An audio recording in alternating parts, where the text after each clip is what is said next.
All right, I want to talk about our next door neighbor, Venezuela. Now, I have limited knowledge about everything. There's so much to know, and there's so much you can't know. There's so much obfuscation of information coming from all kinds of different sides. And so I want to preface this by saying that I am coming from limited information. I've done some looking into the situations, and I'm just sharing what I've learned and my perspective. You know, every information source is going to have its biases, and it's very, very difficult to sift through and find the truth. The best thing you could do is, I think, identify biases in the stuff that you're reading and identify your own biases and how that's, affecting your reading of things as you're seeking the truth. So Trinidad has always been neighbors with Venezuela since Trinidad and Venezuela have been countries, because that's just plain geography, right? We have often exchanged people.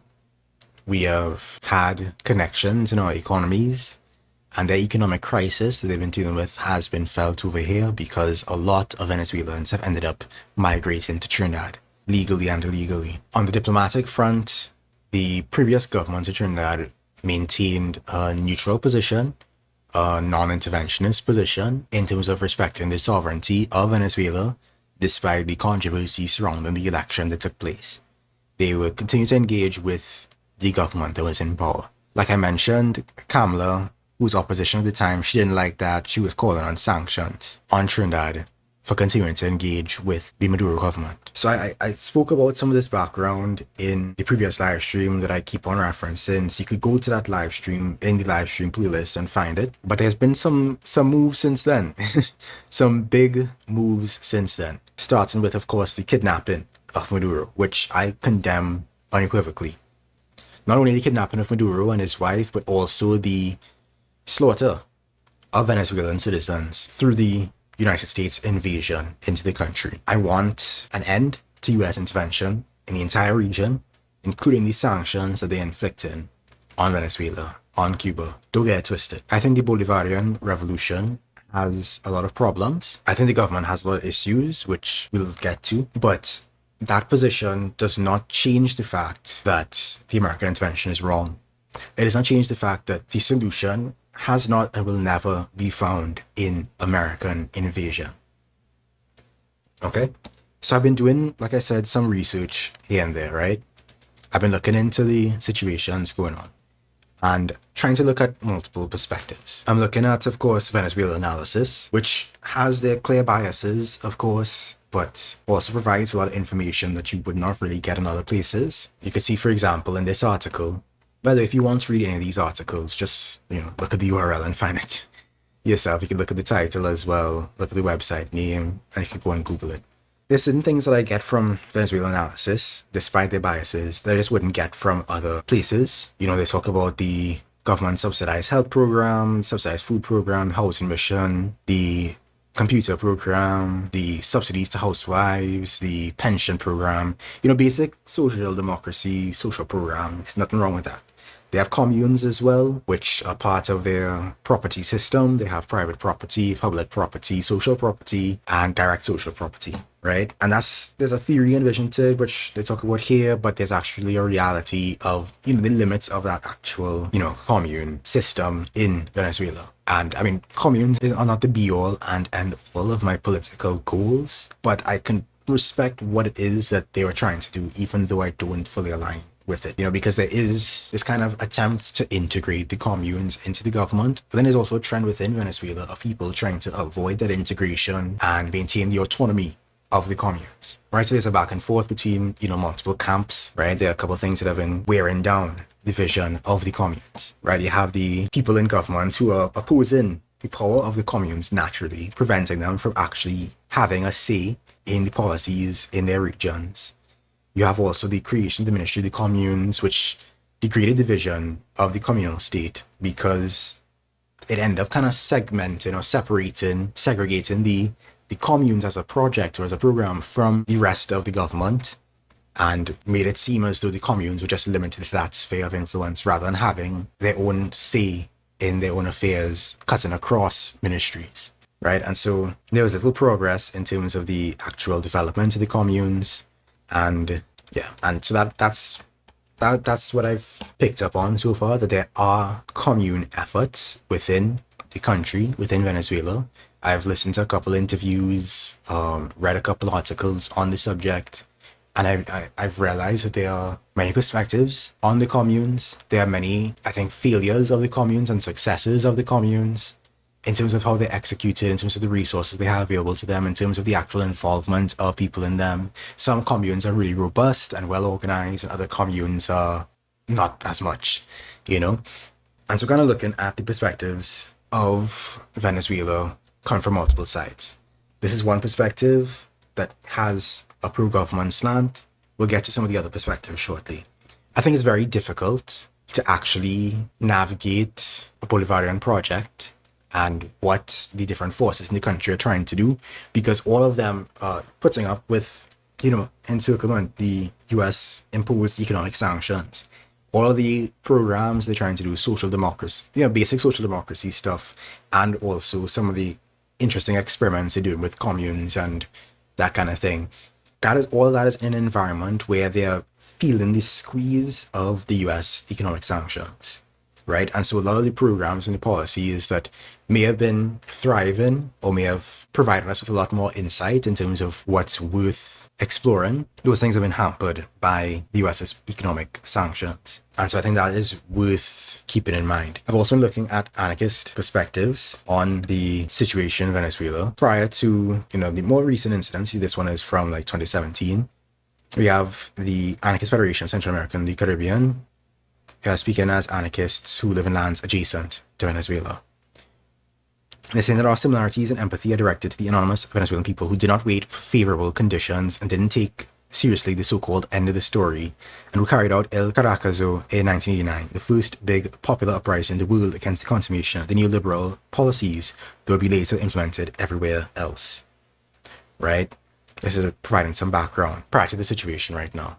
They're providing kind of a stance, a statement of stances here. They speak about calling out the National Police, National Guard, the military, who continue to support the authoritarian murderous state, stand against the paramilitary collective, stand against the violence in the media belonging to the opposition politicians, which only seek to agitate the polarization among the political machines in order to force a simple replacement of oppressors as an alleged way out of the current crisis. We stand with those young people who, in Maracay, raised a sign which read neither MUD nor PSUV. Right? These are the main political parties in Venezuela, PSUV being Maduro's party, MUD being like a liberal party. We are the ones from below who come for the ones above, because the situation can be solved with a change of government. They call out some of the issues still plaguing the country, even with Chavez's, rise, his charismatic rise, the oil-related nationalist obsession, the political clientelism, the messianic warlordism, chauvinistic cult of strong males. And that's really one of the main things that's rubbed me the wrong way about, I think, the Bolivarian project, among other things, the state aspect of it as well. But whenever you have a situation where there's this cult of personality, this kind of centralization or coalescing around this figure, I think it ends up setting things up for failure down the line. It ends up creating problems. We could watch my video on great man theory. I did a video on that. I also did a video on political cults, also worth looking at. That kind of focus on personalities, I think, is really detrimental, because the aim would be to actually empower people, right? Not to encourage them to relinquish their power towards some messianic figure, some savior who's going to get them out of their situation. The purpose of the social movement, the idea, the concept of liberation is that you are putting power in people's hands. People have been deprived of power. They've been deprived of their ability to self-determine. They've been deprived of knowledge and autonomy, and I say in their own affairs, the ability to move freely and to associate and disassociate with who they wish. They're forced into economically coercive circumstances and politically coercive circumstances. And any serious liberation has to start with equipping people with the ability to challenge their own situation, to challenge themselves, to go further and to take more into their own hands than they've done previously, not to follow the next leader into salvation. Also, some statements here made by Comunes, which is a publication in Venezuela. You have the statement against the US's deployment of military forces in August. This is before a lot of the bombings were taking place. It constitutes an open and brazen threat to national sovereignty of any country in the region. And the tragedy is that this is happening at a time when Nicolas Maduro's government has decided to implement the most brutal economic austerity measures against the working class, ban the revolutionary left, and persecute social movements. And they make a statement calling for, building authentic and popular national unity. I'm quickly going over a lot of these perspectives because I think there's this fixation on picking sides and boiling things down to simple narratives. And I'm just providing these resources so you could go on your own and do your own research and look into the situation. It doesn't complicate the rightness or wrongness of the invasion, of course. The invasion is still wrong. But if you're following this channel, you're probably interested in more than simply talking about that. We have more to the story worth exploring. So there's another conversation here. The Maduro government fears the people. This is another communique. It's not the first time the government... A series of acts of government repression against the people. Attacks on mothers, the arrest and disappearance of Marta Lea Grajales. They have the detainment of workers' leaders and unions. They're continuing to persecute popular struggles and progressive sectors inside Venezuela. As it shifts to the right and towards capital, this government further represses popular protests and becomes increasingly fearful of leftist and progressive positions that expose its betrayal. It prefers 1,000 times over a false polarization with far-right opposition leader Maria Corina Machado, from which it benefits and is able to sustain its precarious internal cohesion, than to have to respond to people's demands and criticism from the left. Basically what they're saying is the government would rather have this right-wing crazow of an alternative be propped up as the only alternative to avoid having to deal with the actual radical challenges to their policies. As government spokespersons have justified this repressive barrage by arguing that the country is under siege from the US and right-wing terrorists. For government acolytes, it is never a good time to protest or criticize. They act like the good cops of the peace of the cemetery. They are right, but this is not the time to raise such criticisms. And you see this a lot. Right? I'm sure I may even face this criticism myself, that this is not a good time to talk about these things because such and such. It's never going to be a good time. It's never going to be convenient to those in power to criticize or challenge their power. Maduro may not be in power right now because of the unjust invasion by the US, the unjust and illegal invasion by the US. The rest of his government is still in power, and they are just as culpable and just as worthy of targeting and criticism as Maduro himself, even though his current circumstances should not be. Even Venezuela analysis offers some critique, right? In this review, we speak about the privatization of state-run enterprises, campesino protests, workers' struggle to control factories, police murders of young men from the barrios. On those counts, the Maduro government disappoints the left. It compromises, it cedes ground to the right. And then they say, but it is under siege. As if that excuses it. As if being under siege makes it okay. As if being under siege means that, you had to, go and kill some youths in the ghetto. Sorry, the US has encircled us. So it's no. And this framing, I think, is really issues I have with Venezuelan analysis, even though I get a lot of valuable information from them. It's not, how put this? It's bias towards the government, in many of the articles from them that I've read, constantly discounts their credibility. Because you don't have to concede things like that. This, but it's under siege, undercuts your honest engagement with the issues in the country, in my opinion. Especially when you follow it up with, and it's better than the only alternative on offer, a gangster opposition headed by a ridiculous pretender, Juan Guaido, crowned in absentia by regime change maniacs in Washington. This came out in 2020, so Guaido was the guy at that point in time. That's not the only alternative. The only alternative is not... There are many... I want you to pay attention to the way that false binaries are set up. Right, and this book is, I think, the focus of the review of this article. They're speaking about government harassment of the communes and the logic of corruption, bureaucracy, and clientelism. They criticize, some less cautiously than others, Maduro's tilt toward capitalism as an exit from the economic crisis. But all 35 appear to agree, some only implicitly, which I think is... I haven't read the book, but... with the bias already demonstrated in the article, I question whether this is being read into what they're saying dishonestly. But anyway... But all 35 appear to agree, some only implicitly, that with the right-wing resurgent, it is time to close ranks. Half a loaf is better than none. These leaders and intellectuals willing to sacrifice and support Maduro's government against a rapacious imperial aggressor from abroad who seeks to foment fascism at home. The government do well to respond constructively to their concerns. Instead, it appears to take such reporters for granted, or worse, to undermine them. I don't think that you need to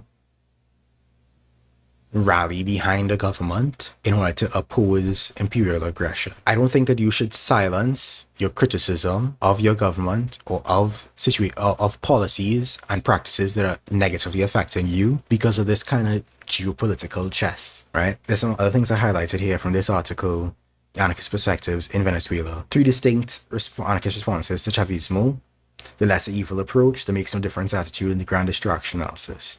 So you have those who really think, Chavez could have been better. The Chavez was better than the opposition would have been. Valid, right? You have neither better nor worse perspective that he's kind of neither here nor there. And there's a perspective that he's actually worse because of his popular persona as a reformer and anti-imperialist. Hugo Chavez could have forced through the range of petroleum and other resource concessions to multinational corporations that have been approved in recent years, because these same maneuvers would have faced massive resistance had they been proposed by the opposition. Second, Chavez has used his social reforms, literacy programs, etc., to cover for a massive centralization of political power in the hands of the presidency, where the opposition would have been confronted as authoritarian extremists had they attempted the same power grab. These 3 perspectives did not seem mutually exclusive. And so, you can look at all these articles, you can disagree with me, you can form your own perspective. I just wanted to share some of what I've been reading about, some of the perspectives, some of the critical perspectives and less critical perspectives on the situation in Venezuela, the political reality. And hopefully, with that perspective, we can take more seriously our politics. We can take more seriously our engagement with the complex issues in countries and not simply flatten them and boil them down to these binaries, these narratives that, you have to pick, this side or the other side. You can't walk and chew gum at the same time, basically. Moving on to Iran now, right? I think my problem with a lot of the analysis on Iran and Venezuela is that it ends up treating the people in these countries as just chess pieces for geopolitics. They don't get to be like full people. And you see that from both camps, right? You see it from the pro-American camp and the anti-American camp. I try to understand where everyone's coming from, right? So I get that at times in history, even up to the present, Iran has been a counterbalance to Israel's ambitions in the region. I know Israel is at the forefront of a lot of people's minds right now for very good reason, because they're carrying out a genocide. So Iran being a counterbalance to Israel's power and Israel's ambitions is seen as a good thing. Now that Iran being a counterbalance didn't stop Iran from receiving military aid from Israel during the Iran-Iraq war because of the end of the material interests, Trump ideology. But Iran does currently arm the Palestinian resistance. Obviously not out of the goodness of their hearts, because if they actually had a consistent line, they wouldn't be trying to preserve their control over the Kurds and the Balochis in their own territory so badly. They wouldn't be so violently against any exercise of autonomy against the minorities in their country. If they had a consistent line, if it was about actual values and not geopolitical interests. And I think it's a good thing that the Palestinian liberation struggle has some tangible support. But I don't think that means that the Iranians have to sit back and wait until Palestinians are freed to seek their own freedom from a theocracy. If they want change now, they want change now. Political realism does not have a factor in there.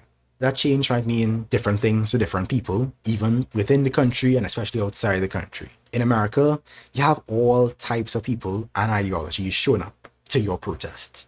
Just an example from Black Lives Matter, right? You have your Hoteps, you have your Nation of Islam people, you have your Christians, Muslims, you have people in cults, you have Marxists, you have anarchists, you have liberals. All types of people came out for Black Lives Matter with different political motivations. And I think you do people outside of your bubble a disservice when you flatten them, right? To a simple story of one ideology, right? Because Iran also has a medley of people and ideologies, rightists and leftists. The actual anti-imperialist alternatives in the country don't even have any room to breathe. And yes, there are Iranians who are pro-Israel, pro-America, pro-monarchy. Obviously, the CIA and Mossad would get involved. But it's this kind of conspiracist tendency to attribute everything to these 3-letter agencies. You can't boil it down to something as simple as the protesters are all CIA, Mossad, monarchist, Zionist operatives and deserve to be crushed. Obviously, the US and Israel are going to try and take advantage of the situation. But the CIA and Mossad, they're not magic.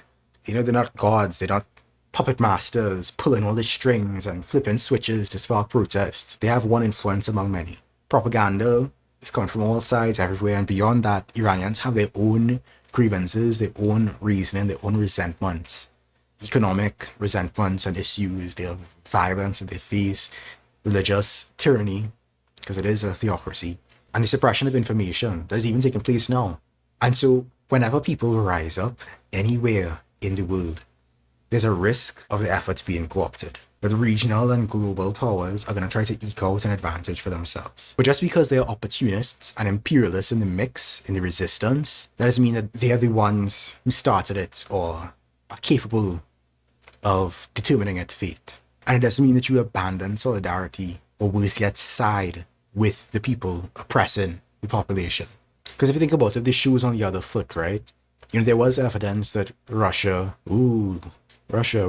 right? There was evidence that Russia got involved in, stirring the pot during the Black Lives Matter movement, right? During the protests, both in 2020 and before that. That doesn't mean that Russia started the Black Lives Matter movement. That doesn't mean that Russia could single-handedly determine the fate of the Black Lives Matter movement. For all its flaws, for all its contradictions, for all its diversity of perspectives and interpretations. And yes, there are things that the CIA has done historically that are fodder for conspiracy, but it's actually true. But that doesn't mean that you lean into that conspiracy thinking. You still have to critically challenge that impulse to find these kind of esoteric explanations and simple explanations for these complex situations. And so instead of trying to determine, which voice can I elevate as because it aligns with my own, to the Americans and the Europeans in the audience, I would say do something in your country to hamstring their rampant imperialism. Do something to prevent the US and Mossad. Well, I don't know what you can do for Mossad. I don't think I have any Israeli followers, but do what you can to act as a bloc, to stand up against and intervene against US intervention, that people around the world could rise up and deal with their issues and find their own solutions without having to face the threat of US meddling. Right? The responsibility is on the people in the US to do something about that. Not to sit back and tell people, now it's not a good time to rise up because it's not in our geopolitical interest as anti-imperialists, quote unquote. Anti-imperialists TM. I say again, beware of these false binaries that get put forward, right? There's this campist rhetoric that you either support the Islamic Republic or you support Israel, that you have to choose a lesser evil, that you cannot oppose imperialism and also oppose theocracy. It's like, ooh, pick a fascist. You actually don't have to pick. That's the anti-imperialism of idiots. There's an article on that. That's the anti-imperialism of idiots, on repeat. Or if you talk about Iran killing protesters, that means you're back in the US. No. Me talking about the actions of other countries does not give America a blank check or build their case. That's not how this works. Right? America will do what it wants to do regardless of what's real or not. They'll invent stuff if necessary. They don't need popular support or narratives to act. Right? And especially because I don't even live in America. There's nothing much that I can do. What I say on this issue really doesn't make a difference. Sad to say. Me declaring where my allegiances lie, which is with the people, doesn't affect the outcome. It's not a betrayal of Palestine. And the least that I could do is to continue to pursue the truth, to sift through all the propaganda and the lies that gets, tussled up whenever these kind of incidents happen, and continue to maintain my values and seek out the truth. Speaking of the truth, there's an article I saw on Al Jazeera the other day that I think makes very valid arguments regarding the levels of scrutiny that get applied to death counts, how we count deaths in different situations. The framing of it is a little bit shaky, right? But I think it brings up an important point. Iran, Gaza, and the politics of counting the dead. As Western media accepts death tolls from Iran at face value, Palestinian deaths in Gaza remain endlessly questioned, revealing how belief follows power, not evidence. For 2.5 years, Western media scrutinized every dead Palestinian and ways in which their bodies were maimed, broken, and burned in Gaza. Were they real people? If they were they truly dead? If dead, were they actually killed by Israel's bombs, bullets, torture, and siege? If they were killed, how could anyone know they were not combatants and thus actually, quote-unquote, deserved it? Even the death toll periodically released by the Gaza Health Ministry, widely acknowledged to be a massive undercount, was repeatedly questioned. This number, vast undercount, right? July 2024 study published in The Lancet put the figure at more than 186,000. 100,000, with hundreds of thousands of more, no doubt, having lost their lives to bombs, bullets, avoidable illnesses, and hunger since. The health ministry has a very rigorous documentation of the deaths in Gaza, and yet still they were facing extreme scrutiny. There was a Western media published that it's disputed by Israel, cannot be confirmed, merely claimed by the Hamas-run health ministry.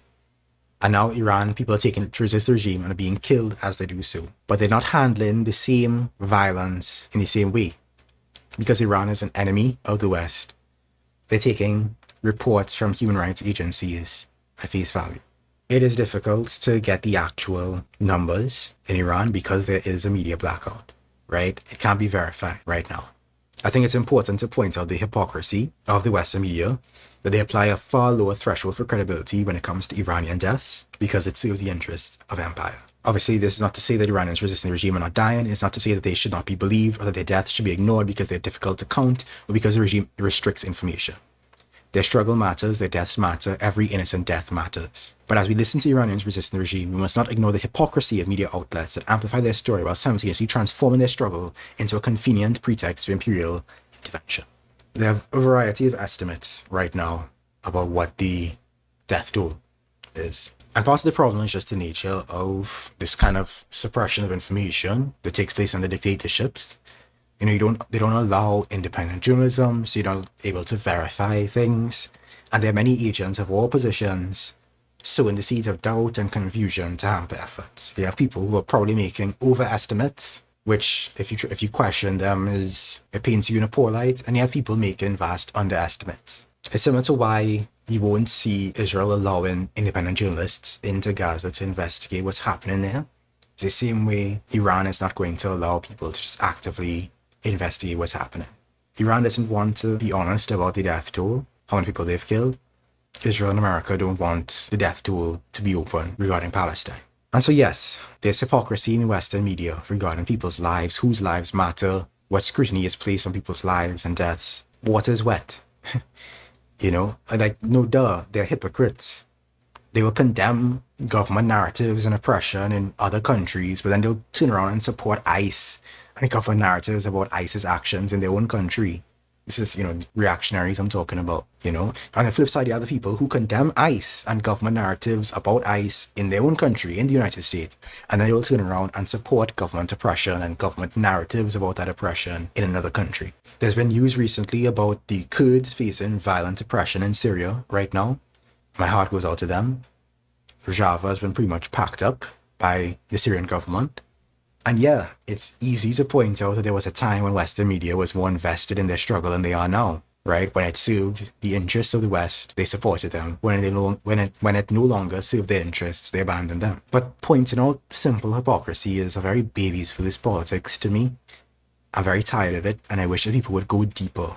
Western hypocrisy doesn't make Iranian lives disposable, and it shouldn't be used to pit Palestinian lives against Iranian lives, as if caring for one means that you could just dispose of the other. There are a lot of pro-Palestinian Iranians right now who are seeking support, and they're being met with hostility and accusations of Zionism and being Mossad. All that being said, regarding solidarity with the people facing government oppression right now, and the narratives surrounding that oppression, I hate to make predictions, but I do see a couple very likely outcomes of these protests, if they're not quelled. I think one of the likelier outcomes is a regime change that receives Western support, Zionist support, toes their lines and interests, and will have a long path toward actual stabilization, if it ever achieves that. Just looking within the country at which factions are most likely to gather the international support. If you see what Western media is putting forward, that is what they want.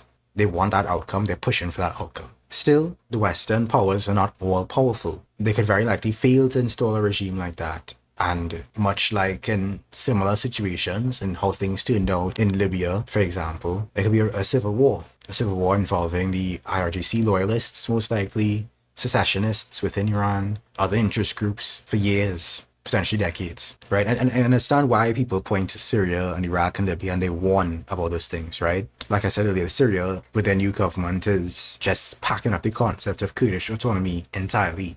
And Libya, to this day, is still divided. And as far as I'm aware, there isn't an organized, robust, networked alternative in place to assert something radically different. I could be wrong. It could be that in these past few weeks, that the people have been organizing something capable of challenging these outcomes, behind that information blackout, but I wouldn't know. So I can only surmise from where I am where things seem to be going. And it seems the Iranian people are stuck between a rock and a hard place, a frying pan and a fire. That doesn't mean I'm going to turn against their struggle. And I will ask that the anti-imperialist Americans, instead of sitting back and rooting for the RDC, as I've seen some people do, that you step forward, that you do what is within your power to prevent your own state from stepping in to exploit the situation. Be actual allies to the international workers of the world. You have a very sanction, trigger-happy government. And I would say to go out and protest against your government sanction nations, because sanctions don't work. They don't really work as far as I can tell. There's a double standard of sanctions, where certain places will get sanctions, like Russia and Iran, but Israel and the UAE would not get sanctions. Because it's not really about people's lives, it's about the geopolitical interests of America. And so yes, from a geopolitical interest perspective, the sanctions make sense. If you want to kneecap an enemy's industries and economy and stuff, it does do that. It creates some kind of deterrent and pressure. Some places have been under sanctions for years. And you know who's being suffered? Who's suffering the most? The people. I understand some people will say, oh, well, you want them to remove sanctions on these countries, on Iran, while it's actively killing people. I'm sorry to say, but yes, because the sanctions are also killing people. The people on the top are not feeling the squeeze. It's the people on the bottom of the society that are dealing with the pressure of the sanctions most. I would say to go out and protest about it, but I honestly don't think protest is going to work. I don't think protest is very effective when it comes to foreign policy. So I don't really have much of a solution beyond getting more serious about organizing around your actual economic power, because that is a language that they actually understand. I'll also say, and this might be a bit spicy, the sanctions focused narrative also is flawed, it's limited, and it strips away the agency of the people being targeted by the sanctions. So yes, you should oppose the sanctions, but I don't think you should be trying to talk over people who are expressing issues within their country beyond sanctions. I don't think you should be speaking over people to boil down the internal conflicts and issues of countries antagonistic to the US to just sanctions. I think you can oppose sanctions without erasing all of the dynamic and diverse perspectives coming from those countries down to this simple binary of pro-government and anti-government, leftist government supporter versus rightist imperialism supporter in the case of Venezuela, and pro-Palestine theocracy supporter versus pro-Israel monarchist supporter in the case of Iran. There's a lot more to the story.